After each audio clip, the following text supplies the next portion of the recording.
BBC. This is the BBC. There are no programmes on this channel at present. Details of all our services are at bbcworldservice.com.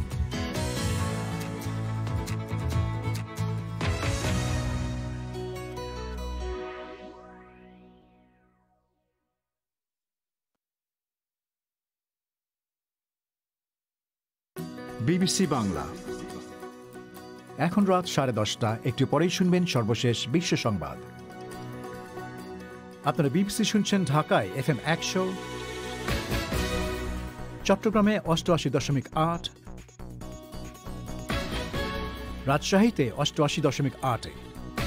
আপনারা যেখানে আছেন BBC আপনার সাথেই আছে।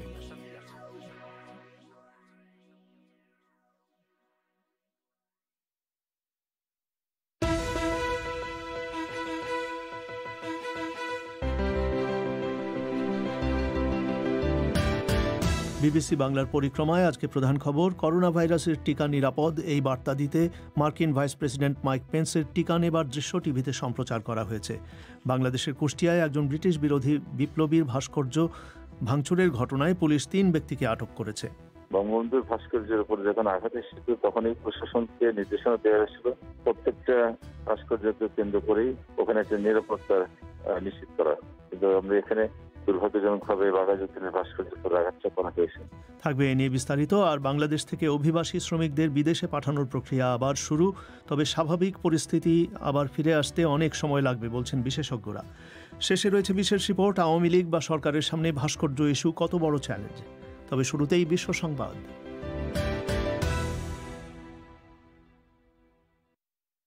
BBC Bangla বিশ্ব সংবাদ পড়ছি মোয়াজ্জেম হোসেন। যুক্তরাষ্ট্রের ভাইস প্রেসিডেন্ট মাইক পেন্স আজ ফাইজার বায়োএনটেকের তৈরি করোনা ভাইরাসের টিকা নিয়েছেন। এই দৃশ্য মার্কিন টেলিভিশনে সরাসরি সম্প্রচার করা হয়। মিস্টার পেন্স বলেন তিনি মার্কিন জনগণকে আশ্বস্ত করতে চান যে এই টিকা নিরাপদ এবং কার্যকর। যুক্তরাষ্ট্রে এখন প্রতিদিন গড়ে 3,000 করে লোক মারা যাচ্ছে করোনা ভাইরাসে, এবং সে কথা উল্লেখ করে মিস্টার পেন্স বলেন মহামারীতে মর্মান্তিক প্রাণহানি হতে থাকলেও এখন আশার আলো দেখা যাচ্ছে। এদিকে প্রেসিডেন্ট ট্রাম্প এক টুইট বার্তায় জানিয়েছেন আজই মডার্নার তৈরি দ্বিতীয় একটি করোনা ভাইরাসের টিকা কর্তৃপক্ষ অনুমোদন করেছে এবং এর বিতরণও অবিলম্বে শুরু হবে। অবশ্য এই ব্যাপারে যুক্তরাষ্ট্রের খাদ্য ও ঔষধ নিয়ন্ত্রণ কর্তৃপক্ষ এফডিএর দিক থেকে কোনো আনুষ্ঠানিক ঘোষণা এখনও আসেনি। আফগানিস্তানের মধ্যাঞ্চলীয় গজনি প্রদেশে এক বোমা বিস্ফোরণে কমপক্ষে 15 জন নিহত হয়েছে, যাদের সবাই শিশু। স্বরাষ্ট্র মন্ত্রণালয় বলছে একটি গাড়িতে লুকিয়ে রাখা বোমার বিস্ফোরণে আরও 20 জন আহত হয়। এ সময় নিকটবর্তী একটি বাড়িতে কোরআন তেলাওয়াতের অনুষ্ঠান চলছিল, তবে ওই বাড়িটিই বোমার লক্ষ্যবস্তু ছিল কিনা তা পরিষ্কার নয়। তালেবান জানিয়েছে এই হামলাটি ঘটেছিল দুর্ঘটনাবশত। নাইজেরিয়ায় যে কয়েকশো স্কুল ছাত্রকে বন্দুকধারীরা অপহরণ করেছিল তারা নিজেদের রাজ্য কাতসিনায় ফিরে গেছে। তাদের একটি বাসে করে ওই রাজ্যের রাজধানীতে একটি সরকারি ভবনে নিয়ে যাওয়া হয়েছিল। টেলিভিশন ক্যামেরার সামনে ছাত্রদের খালি পায়ে কম্বল ধরা অবস্থায় দেখা যায়। কাতসিনার গভর্নর বলেছেন অপহৃত 344 জন ছাত্রের সবাইকে গতকাল প্রতিবেশী জামফারা রাজ্যে মুক্তি দেওয়া হয়। তবে কী পরিস্থিতিতে তারা মুক্তি পেয়েছেন তা পরিষ্কার নয়। বোকো হারাম জঙ্গিরা বলেছিল তারা এই ছাত্রদের অপহরণ করেছিল। ভারতের উত্তরপ্রদেশ রাজ্যে নিম্নবর্গের দলিত সম্প্রদায়ের এক তরুণীকে গণধর্ষণ ও হত্যার ঘটনায় আজ 4 ব্যক্তিকে অভিযুক্ত করে চার্জশিট দিয়েছে দেশটির কেন্দ্রীয় তদন্ত ব্যুরো। হাথরাস গণধর্ষণ মামলা নামে পরিচিত ওই ঘটনাটি সারা ভারতে ক্ষোভ সৃষ্টি করেছিল এবং রাজ্যের পুলিশের বিরুদ্ধে ওই ঘটনাটির বিচারে ইচ্ছাকৃতভাবে নানা বাধা সৃষ্টির অভিযোগ উঠেছিল। বলা হয় অভিযুক্তরা উচ্চবর্ণের হওয়ার কারণে পুলিশ তাদের আড়াল করার চেষ্টা করছিল বলে কেন্দ্রীয় তদন্ত ব্যুরোকে ঘটনাটির তদন্ত করার দায়িত্ব দেয় একটি আদালত। ফিজির প্রধানমন্ত্রী ফ্র্যাঙ্ক বাইনিমারামা বলেছেন সাইক্লোন ইয়াসার কারণে কোটি কোটি ডলারের ক্ষয়ক্ষতি হয়েছে। 5 মাত্রার এই শক্তিশালী ঘূর্ণিঝড়টি বৃহস্পতিবার ফিজিতে আঘাত হেনেছে। এ সময় বাতাসের গতি ছিল ঘণ্টায় 350 কিলোমিটারেরও বেশি, ফলে সেখানে প্রবল বৃষ্টিপাত, বন্যা এবং ভূমিধস হয়। বিবিসি বাংলার রাতের অধিবেশন পরিক্রমায় আপনাদের স্বাগত জানাচ্ছি, আমি পুলক গুপ্ত। মার্কিন ভাইস প্রেসিডেন্ট মাইক পেন্স আজ টিভি ক্যামেরার সামনে ফাইজার বায়োএনটেকের তৈরি করোনা ভাইরাসের টিকা নিয়েছেন। এই ভ্যাকসিন যে নিরাপদ এ ব্যাপারে মার্কিন জনগণকে আশ্বস্ত করতেই এই দৃশ্য টিভিতে সরাসরি সম্প্রচার করা হয়। মিস্টার পেন্স বলেন, যুক্তরাষ্ট্রে করোনা ভাইরাস মহামারীতে এখনও মর্মান্তিক প্রাণহানি হচ্ছে, কিন্তু এখন তিনি আশার আলো দেখতে পাচ্ছেন। আরও শুনুন মানসী বড়ুয়ার প্রতিবেদনে। করোনা ভাইরাসের সংক্রমণ ও মৃত্যুর সংখ্যায় মার্কিন যুক্তরাষ্ট্র এখন পৃথিবীর অন্য সব দেশকে ছাড়িয়ে গেছে। মহামারীর শুরু থেকে এ পর্যন্ত দেশটিতে 1,70,00,000 লোক সংক্রমিত হয়েছে, মারা গেছে 3,10,000-এরও বেশি। তবে এ সপ্তাহ থেকেই যুক্তরাষ্ট্রে ভ্যাকসিন দেওয়া শুরু হওয়ায় কর্তৃপক্ষ বলছে তারা এখন আশার আলো দেখতে পাচ্ছে। এ যাবৎ টিকা গ্রহণকারী যুক্তরাষ্ট্রের সর্বোচ্চ পদাধিকারী ব্যক্তি হিসেবে ভাইস প্রেসিডেন্ট মাইক পেন্সের ভ্যাকসিন নেবার দৃশ্য সরাসরি টিভিতে সম্প্রচার করা হয়। মিস্টার পেন্সের সাথেই আজ সকালে ফাইজার বায়োনটেকের তৈরি টিকা নেন তার স্ত্রী এবং সার্জন জেনারেল জেরোম অ্যাডামস। হোয়াইট হাউস বলছে এর উদ্দেশ্য ছিল আমেরিকান জনগণের মনে আস্থা সঞ্চার করা এবং এই টিকা যে নিরাপদ ও কার্যকর তাদের সামনে তা তুলে ধরা। প্রেসিডেন্ট ট্রাম্প এই অনুষ্ঠানে উপস্থিত ছিলেন না, তবে তিনি এক টুইট বার্তায় জানিয়েছেন আজই মডার্নার তৈরি দ্বিতীয় একটি করোনা ভাইরাস টিকা কর্তৃপক্ষ অনুমোদন করেছে এবং এর বিতরণও অবিলম্বে শুরু হবে। অবশ্য যুক্তরাষ্ট্রের খাদ্য ও ওষুধ নিয়ন্ত্রক কর্তৃপক্ষ এফডিএর দিক থেকে কোনো আনুষ্ঠানিক ঘোষণা এখনো আসেনি। অন্যদিকে করোনা ভাইরাস সংক্রমণের সংখ্যায় দ্বিতীয় স্থানে থাকা ভারতের কর্মকর্তারা বলছেন তারা আশা করছেন জানুয়ারি মাসের মধ্যেই সেদেশে টিকা দেওয়া শুরু হবে। বিশ্ব স্বাস্থ্য সংস্থাও বলছে তারা আরও 200 কোটি করোনা ভাইরাসের টিকা অর্ডার দিয়েছে, যা আগামী বছরের প্রথম 3 মাসের মধ্যেই সরবরাহ শুরু হবে। মানসী বড়ুয়া। বাংলাদেশের কুষ্টিয়ায় এক কলেজ প্রাঙ্গণে স্থাপিত ব্রিটিশ শাসন বিরোধী বাঙালি বিপ্লবী বাঘা যতীনের একটি ভাস্কর্য ভাঙচুরের ঘটনায় পুলিশ স্থানীয় 3 জনকে আটক করে জিজ্ঞাসাবাদ করছে। কলেজের অধ্যক্ষের পক্ষ থেকে অজ্ঞাতনামা কিছু লোককে আসামি করে একটি মামলা দায়ের করা হয়েছে। কিছুদিন আগে কুষ্টিয়াতেই বাংলাদেশের প্রতিষ্ঠাতা রাষ্ট্রপতি শেখ মুজিবুর রহমানের একটি ভাস্কর্য ভাঙচুর করা হয়েছিল, আর তার রেশ কাটতে না কাটতেই আজ বাঘা যতীনের ভাস্কর্য ভাঙচুরের ঘটনা ঘটল। ঢাকায় কর্মকর্তারা বলছেন যে সারা দেশে সব ধরনের ভাস্কর্যের নিরাপত্তা নিশ্চিত করার জন্য সংশ্লিষ্টদের আবারও নির্দেশ দেওয়া হয়েছে। ইসলামপন্থী বিভিন্ন সংগঠনের ভাস্কর্য বিরোধী অবস্থানকে কেন্দ্র করে কিছুদিন ধরেই দেশটিতে রাজনৈতিক উত্তেজনা চলছিল। ঢাকা থেকে কাদির কল্লোল। কুষ্টিয়ার পুলিশ জানিয়েছে কুমারখালী উপজেলার কয়া গ্রামের কলেজ চত্বরে বাঘা যতীনের আবক্ষ ভাস্কর্য ভাঙচুরের ঘটনাটি ঘটে গত মধ্যরাতের পর।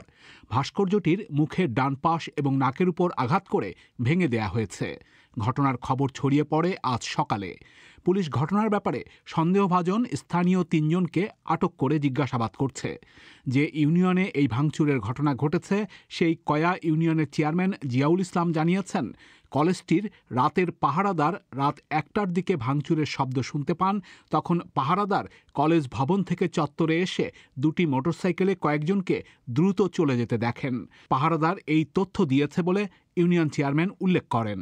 নাইট গার্ড ছিল, আসলে তো অনেক শীতের রাত, ও যখন শব্দ হয়েছে তখন উনি দেখছে নাকি যে ছুটে এসে দেখে যে 2টা মোটরসাইকেল চলে যাচ্ছে। কুষ্টিয়া পৌরসভা নির্মিত যে বঙ্গবন্ধুর ভাস্কর্য ভাঙা হয়েছে, আমরা মনে করি সে একই সূত্রের কথা। কুষ্টিয়া শহরে বাংলাদেশের প্রতিষ্ঠাতা রাষ্ট্রপতি শেখ মুজিবুর রহমানের নির্মাণাধীন একটি ভাস্কর্য ভাঙচুরের ঘটনা ঘটে অল্প কিছুদিন আগেই। সেই ঘটনায় একটি মাদ্রাসার 2 জন শিক্ষক এবং 2 জন ছাত্র গ্রেপ্তার রয়েছে। কুষ্টিয়াতেই এখন বাঘা যতীনের ভাস্কর্য ভাঙচুরের ঘটনা ঘটল। সংশ্লিষ্ট কয়া ইউনিয়নের চেয়ারম্যান বলেছেন পরপর 2টি ভাস্কর্য ভাঙচুরের ঘটনার মধ্যে যোগসূত্র রয়েছে বলে তারা মনে করছেন। তবে 2টি ঘটনায় কোনো যোগসূত্র দেখছে না স্থানীয় পুলিশ। কুষ্টিয়ার police super SM Tanvir Arafat বলছিলেন, ডিফারেন্ট ইস্যু, এটা ওই ধরনের রিলেটেড কোনো কিছু না বলে আমাদের মনে হচ্ছে। আমরা জিজ্ঞাসাবাদ করছি, আপনাদের অতি শীঘ্রই জানাতে পারবো যে কারা আসলে এর সাথে জড়িত। তদন্ত চলছে। ব্রিটিশ বিরোধী সশস্ত্র সংগ্রামের নেতা বাঘা যতীন নামে পরিচিত তাঁর পুরো নাম যতীন্দ্রনাথ মুখোপাধ্যায়। তাঁর বাড়ি কুমারখালীর কয়া গ্রামে। সেই গ্রামেই কলেজ চত্বরে তার আবক্ষ ভাস্কর্যটি স্থাপন করা হয় 2016 সালের ডিসেম্বর মাসে।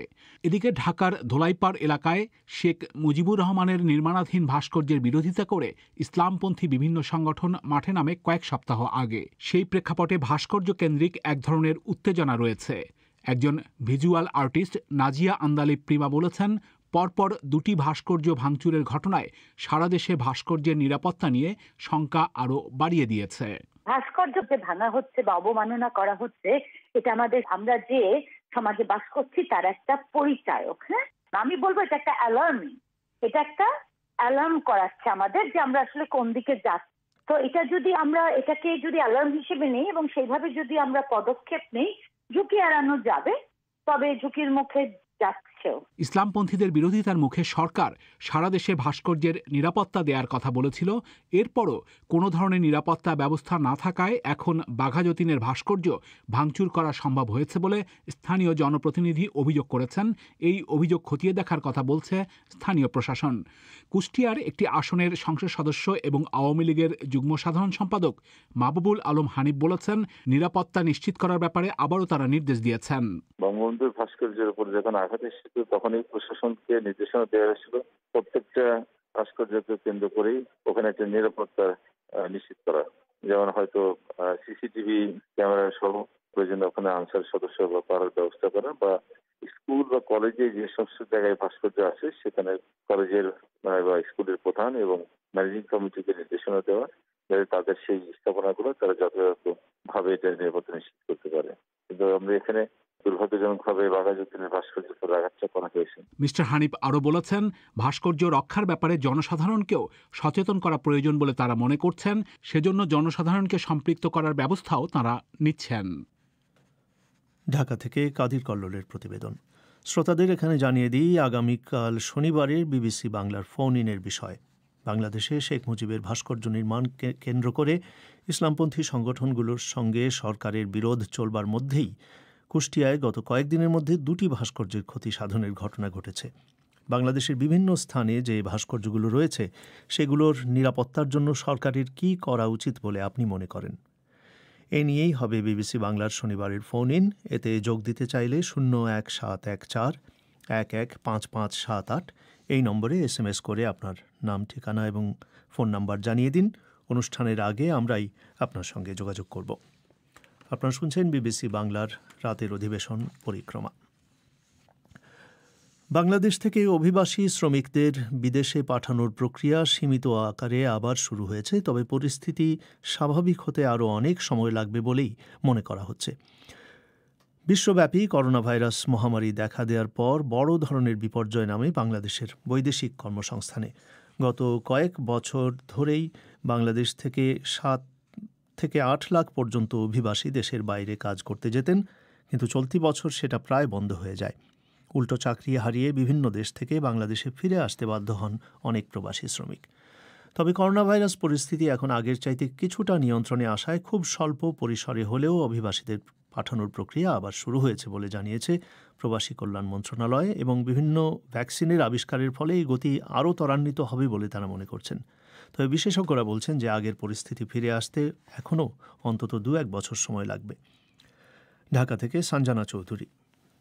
বাংলাদেশের শেয়ার মার্কেটে ধস এবং ব্যবসায় লস খেয়ে গত 7 বছর আগে বিদেশে যাওয়ার সিদ্ধান্ত নেন বাংলাদেশের ব্রাহ্মণবাড়িয়া জেলার বাসিন্দা মোহাম্মদ আশরাফুল ইসলাম। তার মতে, দ্রুত ভাগ্য ফেরাতে সেই সঙ্গে দেশের লাখ লাখ টাকা ঋণ পরিশোধে বিদেশে স্থায়ী হওয়াই একমাত্র উপায়। দেশ ছাড়ার কয়েক বছরের মাথায় তিনি সব ঋণ পরিশোধ করেন, জীবনের সচ্ছলতাও ফেরে। তবে করোনা ভাইরাস মহামারীর কারণে গত 9 মাস ধরে বেকার অবস্থায় আছেন মিস্টার ইসলামের মতো অনেক অভিবাসী। কিন্তু সেখানকার সামাজিক নিরাপত্তা, উন্নত জীবনযাপনের কথা ভেবে তিনি দেশে ফিরতে চান না। অপেক্ষায় আছেন কবে পরিস্থিতি স্বাভাবিক হবে। আমার লস আসার পরিমাণটা প্রায় 60 থেকে 65 লক্ষ টাকা, যার কারণে কিন্তু আমি বাধ্য হয়ে বাইরে আসার একটা সিদ্ধান্ত নিয়েছি। আর বাংলাদেশের রাজনৈতিক যে সমস্যা, এই সমস্যার কারণে বাংলাদেশে ইনকাম করে আমার এত টাকা কোনোভাবেই কিন্তু আমি দেওয়া পসিবল না, তো এই কারণে আমি বাইরে চলে আসছি। এবং আর করোনা পরিস্থিতিতে প্রবাসীরা কিন্তু বেশি সমস্যার ভিতরে আছে। আমি যদি এখন দেশে চলে যাই তাহলে আমি কিন্তু আবার ব্যাক করতে পারতেছি না, কারণ এটা কিন্তু অনেক কঠিন হয়ে যাবে। তো আমি ইনশাল্লাহ এটাই আশাবাদী যে ইনশাল্লাহ খুব শীঘ্রই স্বাভাবিক জীবনযাত্রা ইনশাল্লাহ ফিরে আসবে। বাংলাদেশি জনশক্তি কর্মসংস্থান ও প্রশিক্ষণ ব্যুরোর তথ্য মতে, করোনা ভাইরাসের কারণে চাকরি হারিয়ে চলতি বছর প্রায় 3.5 লাখ অভিবাসী বাংলাদেশে ফিরে এসেছে। এছাড়া যারা বিদেশে যাওয়ার প্রক্রিয়ায় ছিলেন, লকডাউনের কারণে তারাও দেশ ছাড়তে পারেননি। এমন অবস্থায় আগে যেখানে প্রতি বছর 7 থেকে 8 লাখ শ্রমিককে বিদেশে পাঠানো হতো, সেখানে চলতি বছর বিদেশে পাড়ি জমিয়েছে 1,90,000-এর মতো মানুষ, যাদের 96% প্রথম 3 মাসে অর্থাৎ করোনা ভাইরাস প্রাদুর্ভাব দেখা দেওয়ার আগে গিয়েছে। এর মধ্যে এপ্রিল থেকে জুন পর্যন্ত একজনকেও পাঠানো যায়নি। জুলাই থেকে নভেম্বর পর্যন্ত বিদেশে গিয়েছেন মাত্র ৮,০০০ অভিবাসী। তবে করোনা ভাইরাস পরিস্থিতি আগের চাইতে নিয়ন্ত্রণে আসায় বিভিন্ন দেশের অর্থনীতি স্বাভাবিক অবস্থায় ফিরতে শুরু করেছে। সেই সঙ্গে বাজারে করোনা ভাইরাসের টিকা চলে আসায় অভিবাসন খাত দ্রুতই আগের অবস্থায় ফিরে যাবে বলে আশা করছেন প্রবাসী কল্যাণ মন্ত্রণালয়ের যুগ্ম সচিব জাহাঙ্গীর আলম। মালয়েশিয়া বা এরকম যে আমাদের মার্কেটগুলো যদি ওপেন হয়ে গেলে আমাদের বেশ একটা বড় সংখ্যক লোকে কিন্তু আমাদের যেতে পারবে। আরবের দেশগুলি বা আশেপাশে যে দেশগুলি এখানে কিন্তু সেকেন্ড ওয়েভটা অত বেশি ইম্প্যাক্ট পড়ে না। আরবের দেশগুলি আমাদের যাচ্ছে কিছু কিছু করে, এটা কূটনৈতিক প্রচেষ্টা চলছে। অবশ্যই ভ্যাকসিনটা একটা পজিটিভ দিক আসবে। এই লোকগুলি যখন ভ্যাকসিনটা পাবে তারা সুস্থ থাকবে। বৈদেশিক কর্মসংস্থান ও প্রবাসী আয় সূচকে বাংলাদেশ শীর্ষ 10টি দেশের কাতারে থাকায় এই খাতকে দ্রুত আগের অবস্থায় ফিরিয়ে আনতে কূটনৈতিক তৎপরতা জোরদারের পাশাপাশি পুরো অভিবাসন খাতকে ঢেলে সাজানোর পরামর্শ দিয়েছেন রামরুর প্রধান তাসনিম সিদ্দিকী। বিশেষ করে করোনা ভাইরাসের কারণে কৃষি, মেডিকেল, পরিচ্ছন্নতা ইত্যাদি বিভিন্ন খাতে শ্রমিক নেয়ার হার বেড়েছে। বাংলাদেশ যদি এই বাজারটা ধরতে এখন থেকেই প্রশিক্ষণের মাধ্যমে দক্ষ শ্রমিক তৈরি করে এবং এখনও যেসব শ্রমিক দেশের বাইরে আছে তাদের যেন ফেরত আসতে না হয় সে ব্যাপারে কূটনৈতিক তৎপরতা চালায়, তাহলে পরিস্থিতি দ্রুত আগের অবস্থায় ফিরে আসবে বলে তিনি আশা করছেন। করোনা পরবর্তী যে সংকট মোকাবেলায় নারী শ্রমিকের চাহিদা, কেয়ার গিভারের চাহিদা, পরিচ্ছন্নতা কর্মীর চাহিদা থেকে যাবে। সেক্ষেত্রে ভারত, বাংলাদেশ, পাকিস্তান, ইন্ডিয়া, নেপাল এরা সবাই কিন্তু এই বাজারটা ঢোকার জন্য এক ধরনের প্রতিযোগিতা লিপ্ত হবে। তো সেই দিক থেকে কতটা আমরা দক্ষতার সাথে নেগোসিয়েট করতে পারবো সেটার উপর ডিপেন্ড করবে। তাদের দেশ বেশি যাবে, তাদের দেশ কম যাবে। এটা কিন্তু একটা পুরো ইন্টারমিনিস্ট্রিয়াল একটা কর্মযজ্ঞ তৈরি করতে হবে মার্কেটকে যদি আমরা আবার পূর্বের অবস্থায় নিয়ে যেতে চাই। এদিকে ব্র্যাকের অভিবাসন কর্মসূচির প্রধান শরীফুল হাসান মনে করছেন, যারা ইতোমধ্যে বিদেশে কাজ হারিয়ে ফিরে এসেছেন তাদের পুনরায় বিদেশে যাওয়ার সুযোগ বেশ সীমিত। সেক্ষেত্রে এই ফিরে আসা মানুষগুলোকে সরকারি পৃষ্ঠপোষকতায় দ্রুত পুনর্বাসন করা প্রয়োজন বলে তিনি মনে করেন। সঞ্জনা চৌধুরী, আপনারা শুনছেন বিবিসি বাংলার পরিক্রমা। এবারে আজকের বিশেষ প্রতিবেদন। বাংলাদেশে মুজিব ভাস্কর্যের বিরোধিতাকারী ইসলামপন্থীদের সঙ্গে সরকারের পক্ষ থেকে দুজন মন্ত্রী আলোচনা করছেন। অন্যদিকে ক্ষমতাসীন দল এবং তার সহযোগীরা বিভিন্ন সংগঠনই রাজনৈতিক প্রতিবাদও অব্যাহত রেখেছেন। দলটির নেতাদের অনেকে মনে করছেন যে ভাস্কর্য নিয়ে কোনো ছাড় দেয়া হলে তা আওয়ামী লীগ বা সরকারের ধর্মনিরপেক্ষতার আদর্শের সঙ্গে সাংঘর্ষিক হতে পারে। আওয়ামী লীগ বা সরকারের সামনে বিষয়টি কত বড় চ্যালেঞ্জ হয়ে এসেছে এবং তাদের এটা মোকাবিলার কৌশলই বা কী হতে পারে, এ নিয়ে শুনুন ঢাকা থেকে কাদির কল্লোলের বিশেষ প্রতিবেদন। বঙ্গবন্ধুর ভাস্কর্য নিয়ে কথা ওঠার চেষ্টা হয়েছে। বাংলাদেশ অসাম্প্রদায়িক চেতনার দেশ। বাংলাদেশে সকল ধর্মের মানুষ সমান সুযোগ নিয়ে চলবে।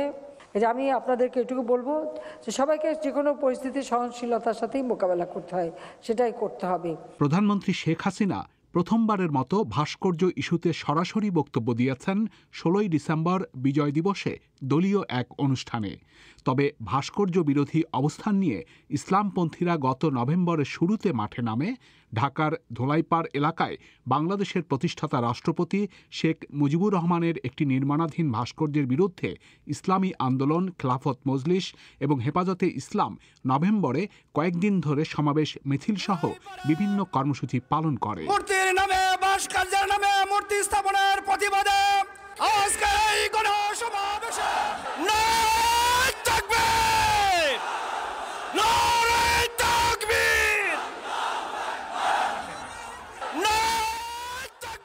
প্রথম দিকে আওয়ামী লীগ বা সরকার কোনো প্রতিক্রিয়া দেখায়নি। তখন আওয়ামী লীগের সাধারণ সম্পাদক ওবায়দুল কাদের সাংবাদিকদের প্রশ্নে বলেছিলেন তারা পরিস্থিতি পর্যবেক্ষণ করছেন।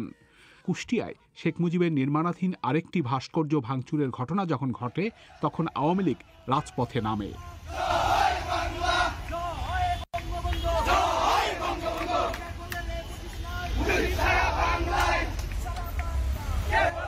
যদিও আওয়ামী লীগ প্রথমে পরিস্থিতি বোঝার জন্য কিছুটা সময় নিয়েছে, কিন্তু মাঠে নেমেই দলটি এই ইস্যুকে রাজনৈতিকভাবে তুলে ধরার কৌশল নেয়। দলটির নেতৃত্ব প্রশ্ন তোলে হঠাৎ করে এখন ভাস্কর্য ইস্যুকে সামনে আনার বিষয়ে। এছাড়া যারা ভাস্কর্যের বিরোধিতা করছে তাদের মধ্যে ইসলামপন্থী কয়েকটি দল বিএনপি নেতৃত্বাধীন জোটেও রয়েছে। সেখানে রাজনৈতিক বিষয়কে সামনে এনে ধর্মীয় বিতর্ক কিছুটা এড়ানো সম্ভব হতে পারে বলে দলটির নেতৃত্ব মনে করছে। রাজনৈতিক বিশ্লেষক ও ঢাকা বিশ্ববিদ্যালয়ের অধ্যাপক জিনাত হুদা বলেছেন, পরিস্থিতি আওয়ামী লীগ এবং সরকারকে বড় চ্যালেঞ্জের মুখে ফেলেছে।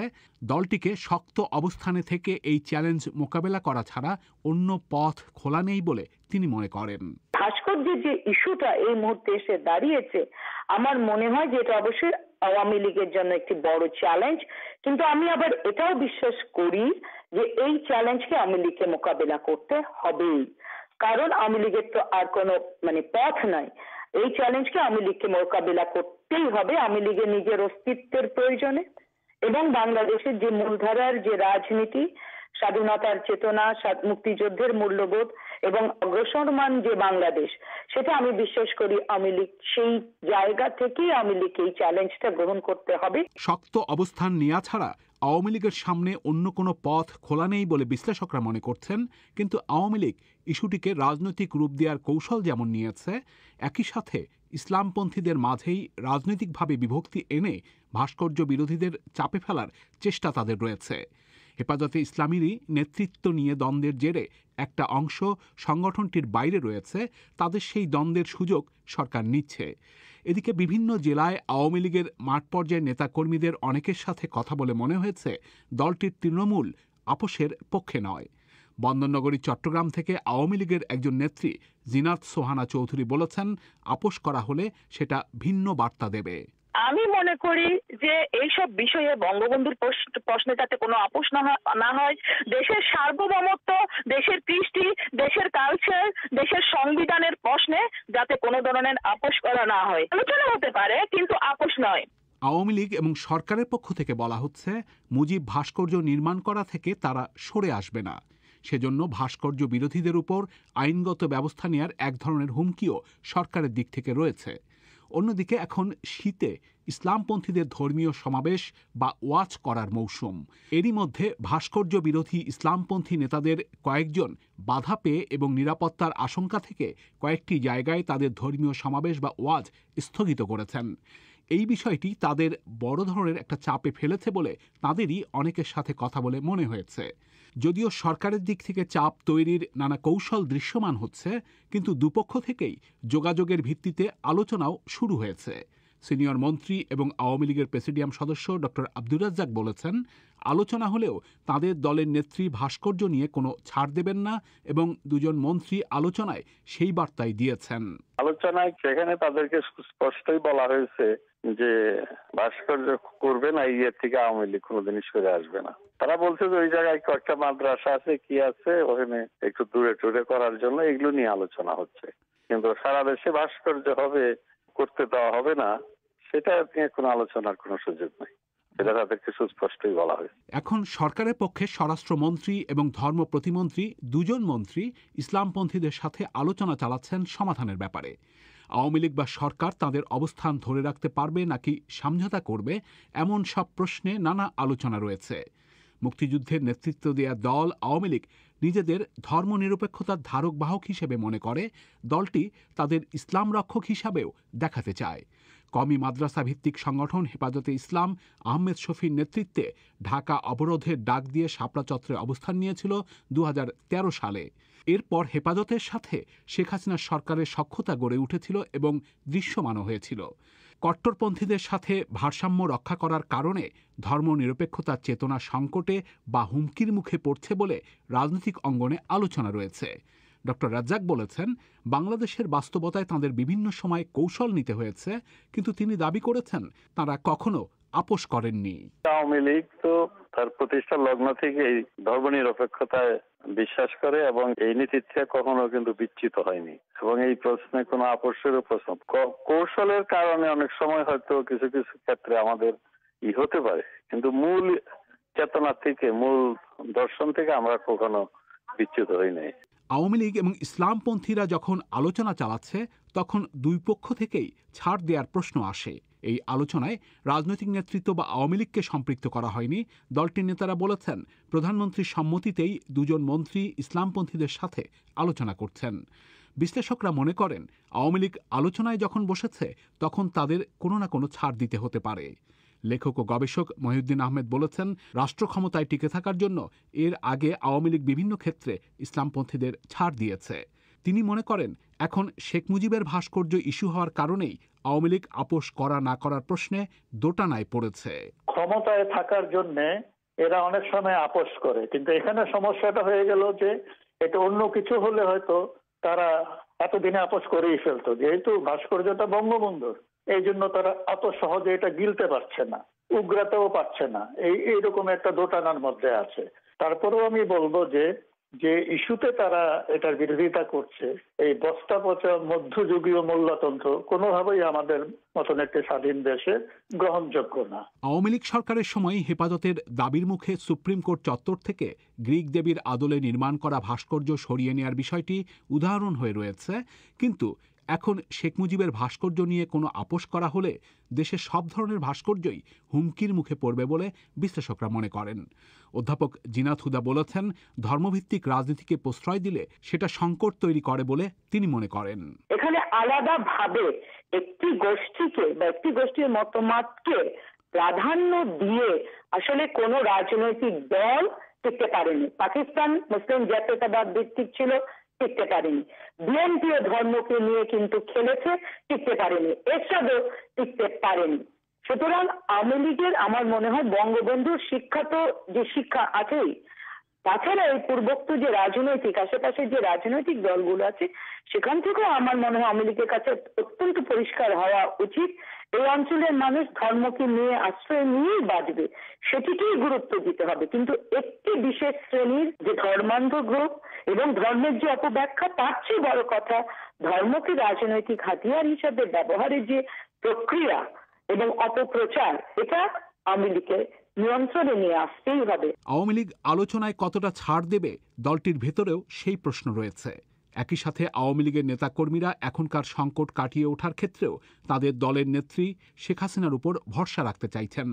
দলটির একজন কেন্দ্রীয় নেত্রী মেহের আফরোজ চুমকি বলেছেন, ভাস্কর্য নির্মাণের অবস্থান ধরে রেখেই পরিস্থিতি সামলানো সম্ভব হবে বলে তারা বিশ্বাস করেন। আমার মনে হয় মাননীয় প্রধানমন্ত্রী তিনি শক্ত হাতে বাংলাদেশকে যেভাবে সামনে এগিয়ে নিয়ে যাচ্ছেন, সেই ক্ষেত্রে এই ধরনের বিষয়গুলোকে তিনি আবার ঠান্ডা মাথায় এগুলোকে ওভারকাম করবেন। এবং সেখানে আমরা তো উপলব্ধি করতে পারছি বাংলাদেশের মানুষ একদিকে যেমন সামনে এগিয়ে গেছে, একদিকে যেমন আপনার যে কুসংস্কারগুলো আছে সেগুলো থেকে কাটিয়ে নারীরাও অনেক সামনে এগিয়ে যাচ্ছে। আবার অন্যদিকে কিন্তু একটা শ্রেণী তারা পিছনে ঠেলার একটা অপচেষ্টা সবসময়ই থাকছে, আর সেইখানেই ধর্মের বিষয়টাকে তারা ব্যবহার করছে। আমার মনে হচ্ছে এই বিষয়গুলোকে নেত্রী তাদেরকে বোঝানোর ব্যাপারটা, তারা কি কারণে, কোন ইন্ধনে, কিভাবে, কেন এই চিন্তাধারা নিয়ে এই কাজগুলো করছে, এই জিনিসগুলোকে তিনি আস্তে আস্তে তাদের সাথেই কোনো না কোনো ভাবে কথা বলে কিংবা আমাদের অন্য কোনো পদ্ধতির মাধ্যমে এই চ্যালেঞ্জটাকে ওভারকাম করার চেষ্টা করছি। তবে আলোচনা নিয়ে স্বরাষ্ট্রমন্ত্রী এবং ধর্ম প্রতিমন্ত্রী যে বক্তব্য সংবাদ মাধ্যমে প্রকাশ হয়েছে তাতে সমঝোতা করার একটা ইঙ্গিত রয়েছে। ঢাকার ধোলাইপাড় এলাকায় একটি মসজিদ এবং কয়েকটি মাদ্রাসা থেকে কিছুটা দূরত্ব বজায় রেখে মুজিব ভাস্কর্য নির্মাণ করার ব্যাপারে ইসলামপন্থীরা সরকারকে আগেই প্রস্তাব দিয়েছে। আলোচনাতেও সেই প্রস্তাব এসেছে। এই প্রস্তাব সরকার বিবেচনা করতে পারে এমন একটা ধারণা পাওয়া যাচ্ছে। তবে ভাস্কর্য বিরোধীদের অন্য সুবিধা দিয়ে সমাধানের ভিন্ন কৌশলও থাকতে পারে বলে মনে করেন রাজনৈতিক বিশ্লেষক অধ্যাপক রওনক জাহান। তিনি বলেছেন, ইসলামপন্থী বিভিন্ন সংগঠন এর আগেও বিভিন্ন সময় ইস্যু সৃষ্টি করার পর সরকারের সাথে সখ্যতা গড়ে কওমি মাদ্রাসার ডিগ্রি স্বীকৃতি আদায় করা সহ নানা সুবিধা নিয়েছে। এখনো তেমন কিছু দাবি আদায়ের ভিত্তিতেও সমঝোতা হতে পারে বলে তিনি মনে করেন। এখন যেহেতু ইসলামী দল বলছে যে তারা আলোচনা করতে চায়, অতএব হয়তো আলোচনা করছেন, কিন্তু তার মানে এই নয় যারা ইসলামী দল যা চাচ্ছে সেটাই মেনে নেওয়া হবে। কারণ হচ্ছে যে হেফাজত এবং তারা হয়তো বা আরো কিছু অন্য ধরনের সুযোগ সুবিধাও হয়তো নিতে চাচ্ছেন, কিন্তু সেগুলো তো আর আমরা বাইরে প্রকাশ্য নয়। অর্থাৎ ভাস্কর্য ইস্যুতে হয়তো কোনো কিছু সরকারকে ছাড় নাও দিতে হতে পারে। মুজিব ভাস্কর্য নির্মাণের অবস্থানে থেকেই ইসলামপন্থীদের সাথে আলোচনায় সমাধান সম্ভব হবে বলে আওয়ামী লীগ নেতারা মনে করছেন, কিন্তু ভবিষ্যতে আর প্রশ্ন উঠানো হবে না সেই নিশ্চয়তা থাকবে কিনা এই প্রশ্ন থেকেই যায়। শুনছিলেন কাদির কল্লোলের বিশেষ প্রতিবেদন। শেষ করবার আগে প্রধান খবর আরেকবার। বাংলাদেশের কুষ্টিয়ায় একজন ব্রিটিশ বিরোধী বিপ্লবীর ভাস্কর্য ভাঙচুরের ঘটনায় পুলিশ 3 ব্যক্তিকে আটক করে জিজ্ঞাসাবাদ করছে। শেষ করছি আজকের পরিক্রমা। আমাদের পরবর্তী অধিবেশন প্রবাহ বাংলাদেশের সময় আগামীকাল সন্ধ্যে 7:30টায়, ভারতের সময় 7টায় শুনবেন আশা করে। লন্ডন থেকে আমি পুলক গুপ্ত আজকের মতো এখানেই বিদায় নিচ্ছি। ভালো থাকবেন। শুভরাত্রি।